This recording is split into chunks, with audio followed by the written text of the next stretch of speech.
And now on the line is Sally Galiana, the radio coordinator of Near FM.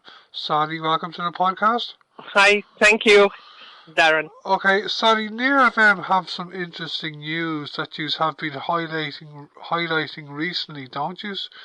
Could you tell us what it is?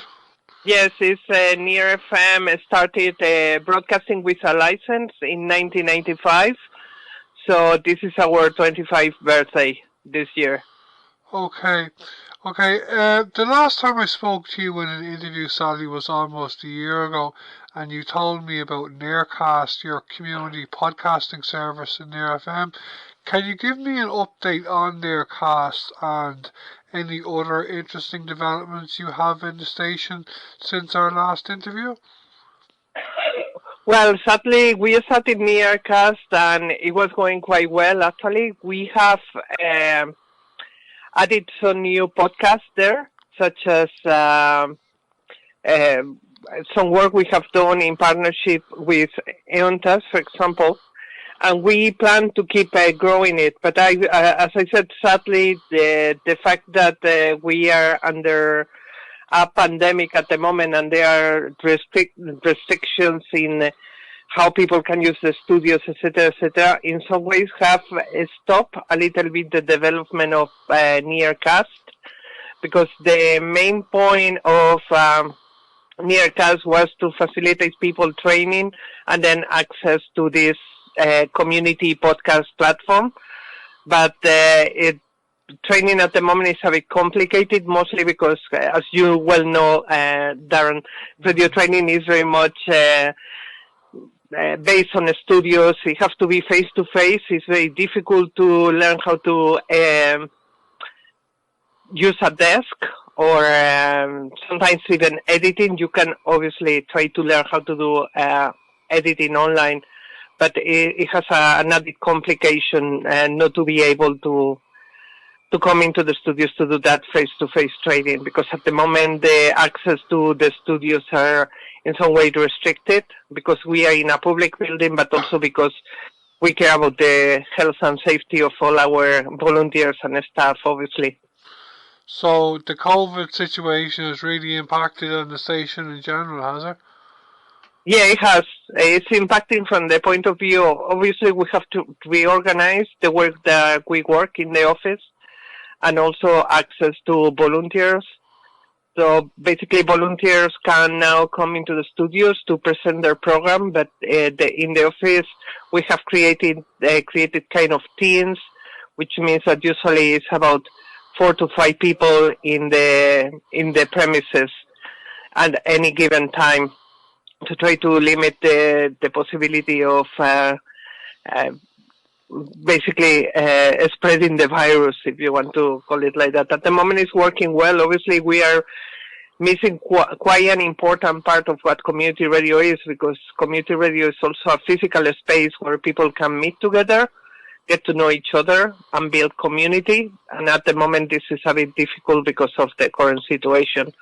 Hopefully if the things improve and a vaccine comes to us and then we can feel safe again, we will be able to meet each other face to face. But as I tell you, at the moment it's very restrictive. Obviously all our training, we have finalized some of the ongoing training for new volunteers online, but there is an important aspect to the training for people who want to produce radio programs in Near FM, which is mentoring, for example, and shadowing existing volunteers who are presenting radio shows at the moment. And we have to stop that because obviously issues with the studio, one-to-one training on how to use the desk and all that is impossible at the moment because of we are maintaining the 2 meters as physical distancing in the studios in the office, and it will be impossible to train anyone on how to use a sound desk basically from a distance of 2 meters. Okay, before we talk a bit more about your anniversary this year, do you, Near FM, have anything planned for the future that you would like to divulge to our listeners? Anything interesting, or are you totally curtailed as regards new plans by COVID? No, we are never curtailed. Obviously, we are still applying for funding to run different projects. Okay. We are also started developing online training and different approaches to that training. We are looking into new technology as a way to resource ourselves to face this new situation. For example, we have our annual general meeting. It's happening on the 15th of September, and shareholders and volunteers will be able to attend it online using an online communication software called Zoom.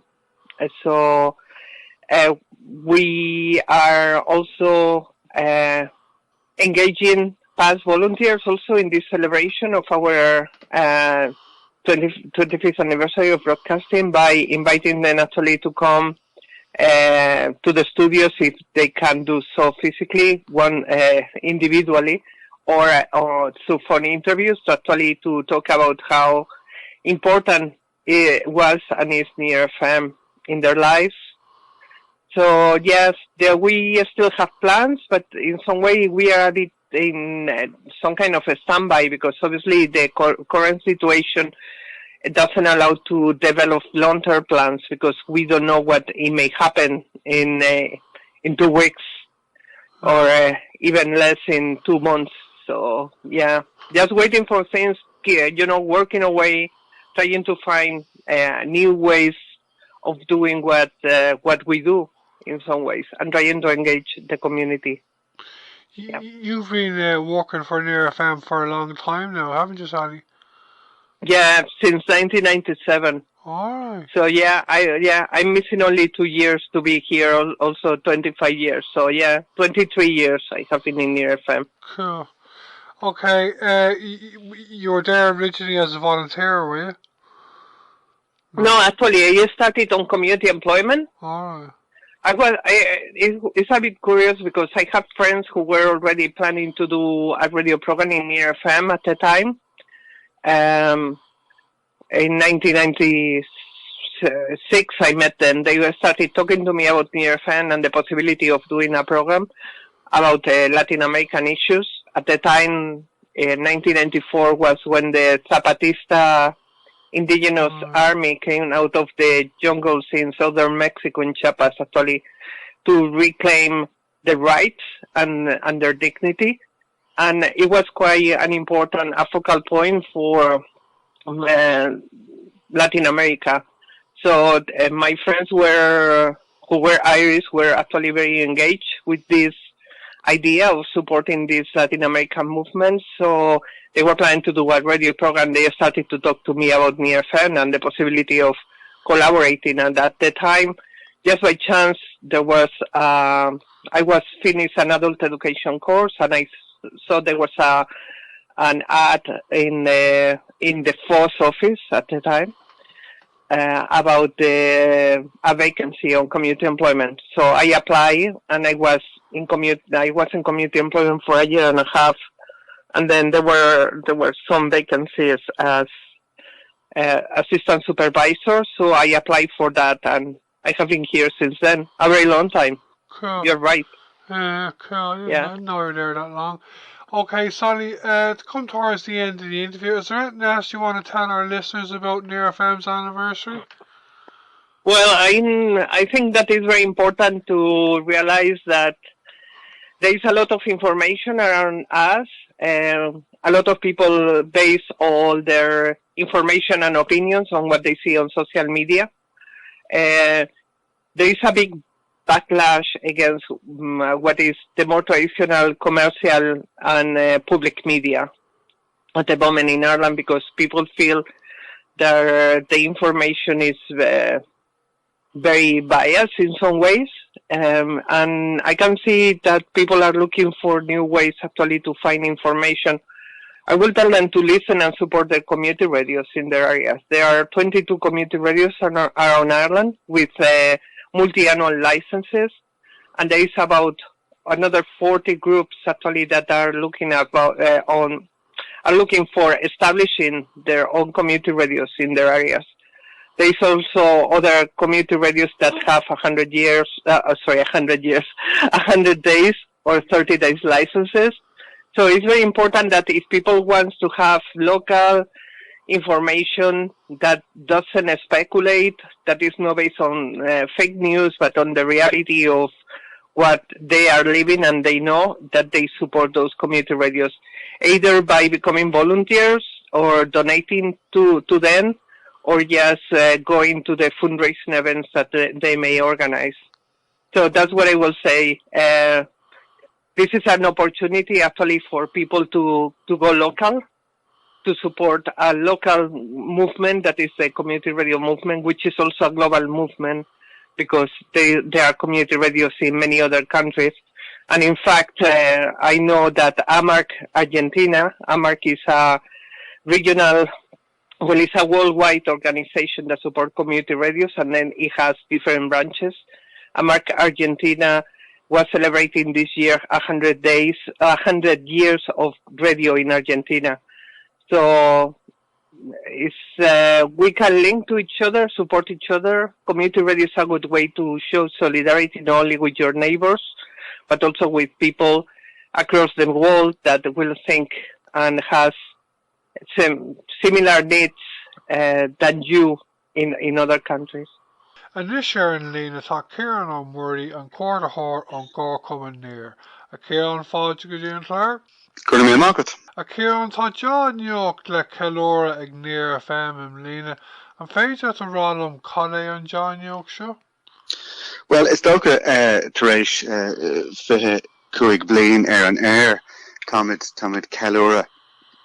Agus is dócha is mór an trúa nach bhfuil a cóisiú mór nó le head a Gráinge in Lína ach le cuasaí mar atá siad leis an COVID níl seans go méid cóisiú a Gráinge fi láthair.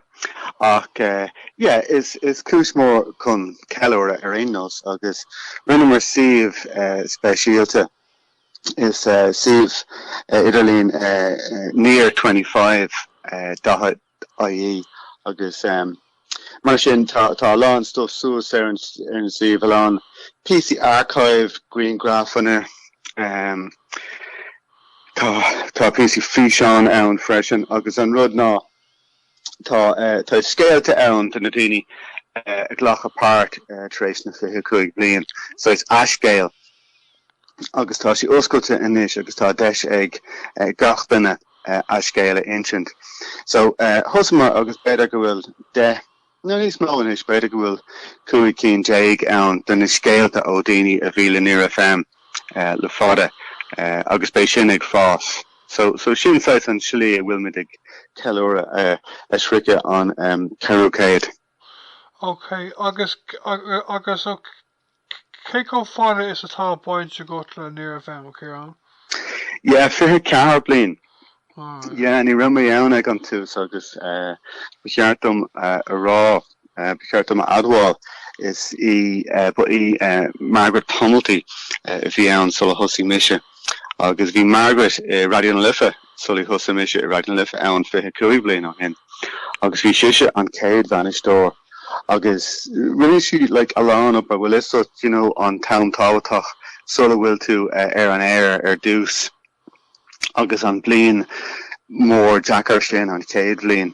So nuair a tháinig mé isteach bhí roinnt obair déanta agus búlapós mór ag Margaret Tumulty mátá sí géisteacht.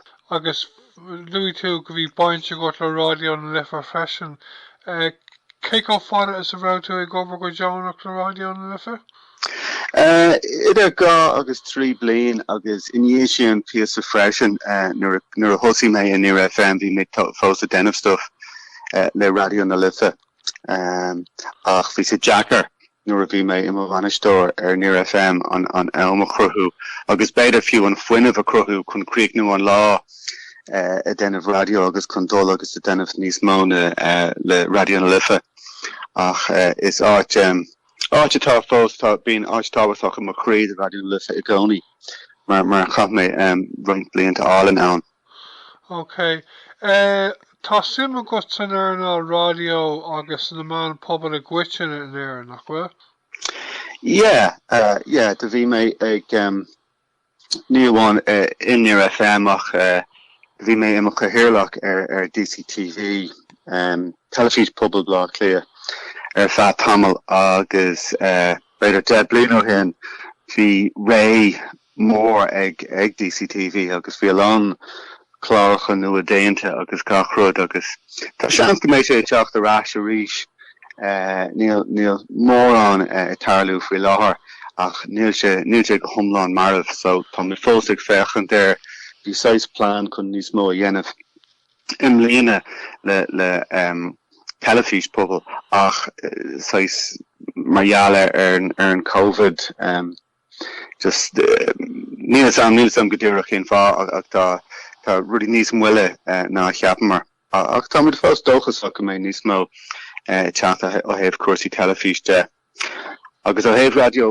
pobl freisin bhí mé a gcónaí glach apart sa Craoladh an agriocht náisiúnta do radio pobl agus is bralum agus buna man Tarbh as a bheith ag cainte sa chorá leis an drám ó ceann na tíre agus orintanta cléisisin tú scéalta ón Carna Mart agus orintanta cléisisin tú scéalta ón inis ón agus is íontach an rud é go bhfuil 6 malar tú skillne malar tú scéalta agus más am hain go rinne Craoladh job íontach má tríd na blianta gan áras le daoine Gaeilgeoirí mar Rosie Day cinnte i limnach a bhí an táhachtach nuair a thosaí Craoladh a siise agus Jack Bourne ó nuair FM ar in lán obair go luas a nóchadaí chunéis sin a dhéanamh agus bhí mé marúnaí ar fá beidir gan ó 3 bliain le Craoladh agus bhí mé déanamh roinnt obair idirnáisiúnta freisin agus chuimnéis Jack ar an drám Community Media Forum of Europe agus bhuilasod nuair a léimeann tú is Jack le finne foinn tú níos mó jobbanna agus a deire bhí mé am uachtarrán ar an Community Media Forum of Europe agus bhíonn sé anna simúil an na fiachtasaí agus an stuff sin a mbeadh arsúil idir Strasbourg agus Brussel agus tuigeann tú go mbeadh a lán policy agus dlíthe taobh hiirde agus mura bhfuil áit ann san EU den bíonn sé Jackar san dlí náisiúnta aon rud a dhéanamh agus is ceann le mura bháin ag caint leis an Parliament EU i Strasbourg agus is rud mór é agus is Jackar é do teachtareacht féin a thuair trasna donna daoine go léir agus go bhfuil siad neann a hiiscint céco táhachtach is atá radio pobl agus sin trasna na hórpa ach tá tú becoin faoi a haí féin agus mar a dúirt mé a déanamh an stuff sin in éireann an déanamh an stuff náisiúnta cléisisin tú ní scéalta ón ceann na tíre ach a déanamh é trasna na hórpa cléisisin tú ní scéal céine agus is cum mátá sé más de Spáin é nó sa Hearmann nó Péát a bhfuil sé agus rudí an simú ach agus braválumsa dhéanamh a rís lá éigen ach mé EastWall is ceist tam é freisin agus is ceist foiineh atá ann so deir mé sag mé sos ón cuasaí náisiúnta agus idir náisiúnta beidir 3 bliain ó shin inis agus is deas é a bheith arás i má clia an tam go léir agus arás ar túisceart na carthach déanamh mu job don Near FM. Ok, tá cúpla ceiste gom faoi clár Gaeilge ar na radio pobl Near FM agus a gcuideanna ar dús tá siúrtá a géisteach féidir tá ólas a gom faoi seo an áhasach go pásanta ach féidir a rád do éistóirí faoi na clár Gaeilge atá ag Near FM? Well gentlemen are fair níhil chun bheith cinnte go bhfuil clár go Gaeilge nua gach seachtain le cléistáil agus de gná bíon na digéirí idir ceithre agus chuig clár léithú ceann amháin gach lá a chur amach agus bíonn sé Jackar agus brahan sé ar na Gaeilgeoirí sa cheantar mátá siad le fáil mátá siad mátá an simach chu agus bí man de géirí I gcónaí na dégóirí agus na daoine níos óige a bhealach chun teachtasteach chun páirte glucha. Gan áras aithríonn an dúchláin sin trasna na bliana is tócha nuair a chosaí mé ní raibh a leithe de Instagram ann agus bhí ar na dégóirí rudí eile a dhéanamh ach gan áras tá roinnt daoine cosú le tain daran atá le fáil atá a credan go bhfuil te tábhachtach go bhfuil chláiricha le fáil an Gaeilge agus is tócha antamach maithúna agus rinne sé an chláir sin no brenn better rinne sé roinnt chláiricha agus tá sé duna chláiricha in Gaeilge le nuair a fam ó thosaí mise fiche ceithre bliain ó hin agus rinne sé agus déanann sé sa job freisin ach trasna na bliana de bhí roinnt Gaeilgeoirí íontach agus má tosnaí in na hanamach a beidir go déanam Germany is rud Jack a réach gan áras bhí aláin fuinneh agus spree ag daoine mar Brendan Madden agus Ciarán óg agus bhí ife ní canna a gcónaí just sáha ó thaobh cuasaí ceol de freisin Fiona ní onlich ó Cill dún na nál a bhí an le roinnt blianta freisin agus níomh coffee agus is dram mór tá fearnú an Nigel an le déanaí freisin so is íontach an rud é go bhfuil daoine nua le fáil. Is líomháin úd sé an rud is éasca mar ó thaobh taciíocht agus ó thaobh Jonesaí de agus ní marrá go bratham gachród ar airgid ach uaireanta chun taciíocht a thuir de roinnt dégóirí chun teachtón scóil agus chun treanáil a thuir dóibh agus gachród is anna dheacar a bheith bra ar duine Jonach agus mátá duine ann chun an taciíocht leanúnach a thuir de dégóirí bíonn sin níos fearr. Ag más an hain agus níl na garán faoi ag téine lán den na Jonetas tá le fáil ó Raidió an Gaeilge do Raidió na Lifa agus Raidió fáilte in Melfirste agus tá mé an báúil an é sin an rud le Raidió na Lifa agus Raidió fáilte agus más go déanann si job íontach agus job rítáhachtach don Gaeilge ach orintanta beidir is sois buntáiste don stáisiún mar níor FM agus is ceann agus beidir is sois idir is rud maithfrin freisin ach bhí roinnt daoine a tháinig ag níor FM mar daoine Jonach agus sois leansiad a rá hiag Raidió na Lifa. Mar gan áras mar Gaeilgeoir is deas é mar tain tú isteach in áit agus bíon gachtain a leirt Gaeilge seachas a teachtasteach in níor FM agus beagnach gachtain a leirt Baile. So tá fáilte mór do Gaeilgeoir in níor FM ach ní hééis sin an bhd céine don fáilte a aon tú a Raidió na Lifa ó thaobh an teanga te. Agus le déanaí bhg Raidió na Lifa ó Cearnóg Murfin heil hiag Ard Aidhin beagnach túisceart carach agus beagnach in our cheantar hain agus mar sin is well beidir goil seans go bhfuil buntáiste an freisin ní cheantar mar go míbhuntáiste é ach tuigim go bhfuil na studios áling nua agus an Gaeilge taringtacht de Gaeilgeoirí beidir becheartm sa coint le muiris bhfuil mu an ann sois daoine Jonach a roinnt agus mátá daoine a teacht an túisceart na carfach i Raidió na Lifa beidir bhfuil siad sásta páirte ghlacha i chláircha níor FM freisin. So is scéal mór é chláircha Gaeilge agus conas a mín tú na Gaeilgeoirí a bhealach chun teachtasteach. Around go ham bíon cuasaí treanála in Gaeilge déanta ag níor FM freisin agus tugann sé sin buntáiste dúine agus around go chéile fuair na dúisina ón cén drama sin an é sin Glóin Gael ceapan is iad san is in again. So, or into being the lurug like on Clá Osnéis is far no being the lurug on Tionscanmh is far le Goberlen Scullen and Rudaigan. Auxorinte is Jackaray on size upper piece of bug do Eke a denon na law hori, lair hori, seachtain nua agus má denan tú é gach seachtain ní hééis sin an níl categorí an sin commórtas glóin an Gael agus is mór an trua mar dúirs mé bíon roiint daoine na Gaelgóirí in Near FM agus tá siad an diagrasach agus an dílis ach ní hééis sin go dtíre go aon tú dúirs mar ealar sin.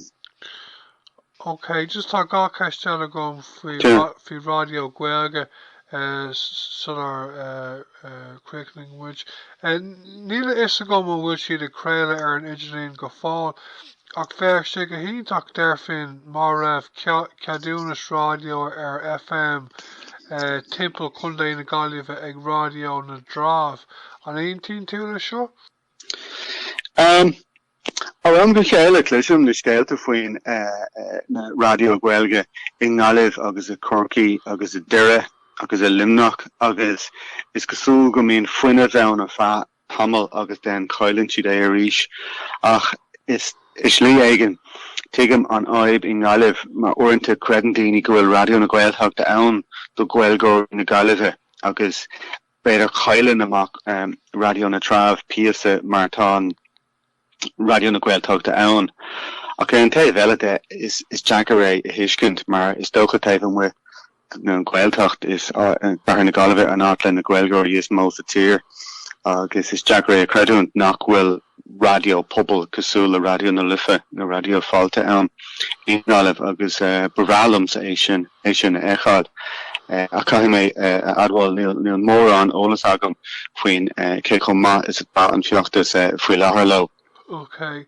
Bhí Munna i dúir scáil cócaiste reachtas tamil ó hen ag rá go bcóga mé ag stáisiún Raidió Gaeilge náisiúnta do dhaoine óga ar FM in Éireann agus tá sé ráite ag Raidió na Lithe go bheadh siad sásta an bharna seo a líne fé an ábhar seo mar tharlaíonn sé freisin go híntaach capimse an aontí tú le seo freisin? Yeah, it's Keint simú é cinnte bíon móchuid déagóirí beirt déagóir a go mé géisteach le Raidió rirá gcónaí agus níl mór an ann agus popceol ach an caint idir na hárán popceol is Gaeilge atá ann agus is jazz é a chléistáil mar sin agus uair bíon na gná rudí mar commórtasaí agus carchród. Is dócha go bhfuil sé tábhachtach go bhfuil lethe de rud ann agus an slí ina mín an stáisiún pobl ag iarraidh an teanga churchún cín ní hééis sin mar an ggéine leis an gná stáisiún popceol agus meas an aon rud atá déanta chun an teanga churchún cín is rud maithé Mas é nílam cinnte cétá taobh féarda Raidió rirá másam ceap mé go raibh glóin an Gael taobh féarda ó Julian de Spáin agus iad ó thosaí sé ag nílam cinnte. Conradh tá taobh féarda leis. An Conradh ná, okay, yeah. Caiim mé bheith cuairmach lena difriochtaí idir Conradh agus glóir agus ceapráid. Ach, yeah, I mean, yeah, masam goril sé an ma agus is má freisin agus gan áras agus gleisin tú níos mó Gaeilge ar na stáisiún gná stáisiún pobl na gná stáisiún trachtála